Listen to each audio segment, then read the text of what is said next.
مسیح خدا کے زندہ اور قدوس اور جلالی نام میں آپ کی سلامتی ہو۔ میرا نام پاسٹر عاصم مرکز ہے اور میں مارننگ ڈیووشن میں آپ کی خدمت میں حاضر ہوں۔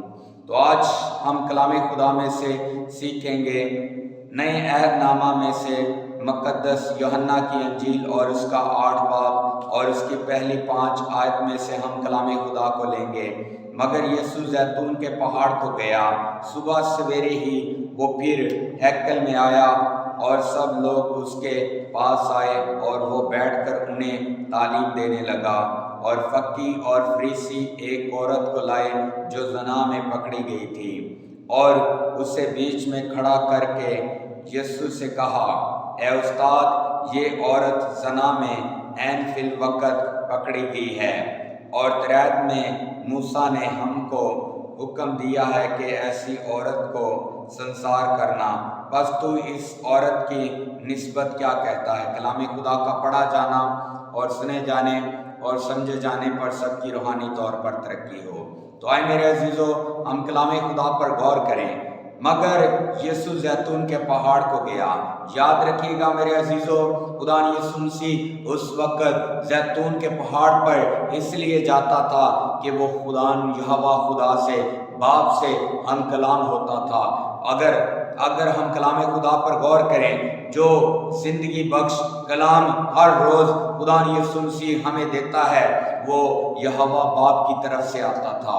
وہ یہوہ باپ کے ساتھ جو رفاقت تھی، وہ کلام جو ہمارے لیے لاتا تھا، وہ صبح سویرے ہیکل میں لوگوں کے پاس آ کر اور انہیں بیٹھ کر تعلیم دیتا تھا۔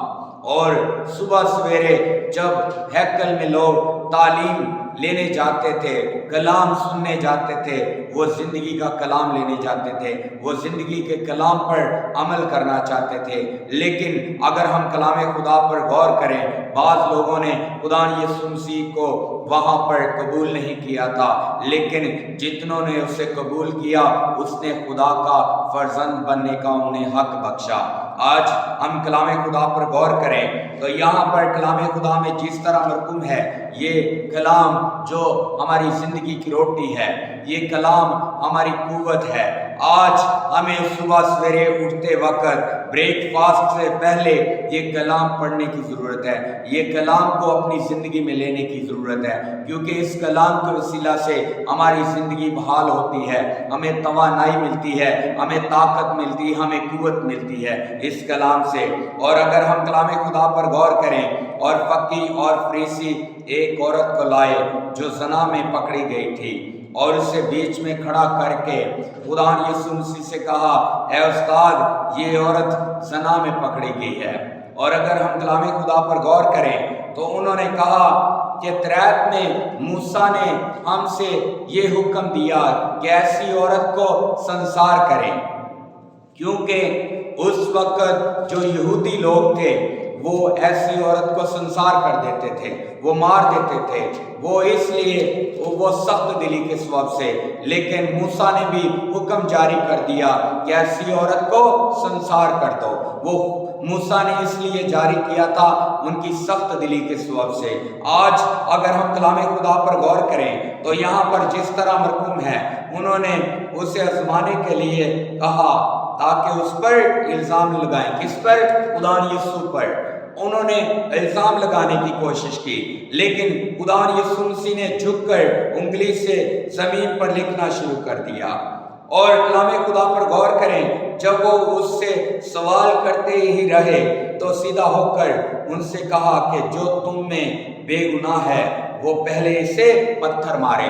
لیکن وہاں پر جتنے لوگ تھے ان کی زندگی میں بہت گناہ تھا، لیکن خدا یسوع مسیح نے جب یہ سوال کیا، لیکن وہ اپنے پتھر پھینک کر وہاں سے چلے گئے۔ اگر ہم کلام خدا پر غور کریں اور خدا یسوع مسیح پھر جھک کر زمین پر انگلی سے لکھنے لگا، اور کلام خدا پر اگر ہم غور کریں، خدا یسوع مسیح لکھنے لگا، اور یسوع سیدھا ہو کر ان سے کہا، اے عورت، یہ لوگ کہاں گئے؟ کیا کسی نے تجھ پر حکم نہیں لگایا؟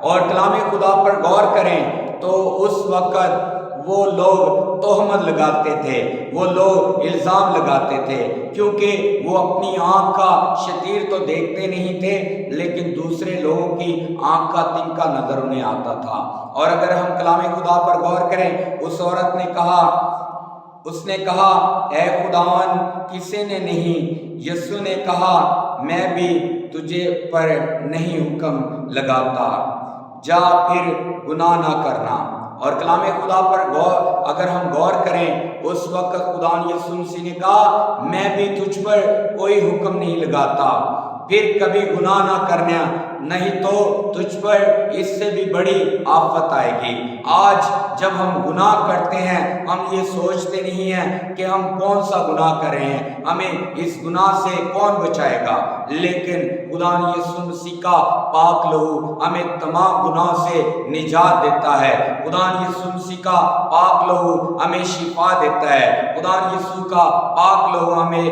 نجات دیتا ہے۔ اور کلام خدا میں جس طرح مرقوم ہے، خدا یسوع مسیح کے مار کھانے سے ہم نے شفا پائی ہے، اس کے مار کھانے سے ہم نے رہائی پائی ہے۔ اور خدا آج کے اس کلام کے وسیلہ سے آپ سبھی کو بلیس کرے، مسیح خدا کے زندہ اور قدوس اور جلالی نام میں، آمین۔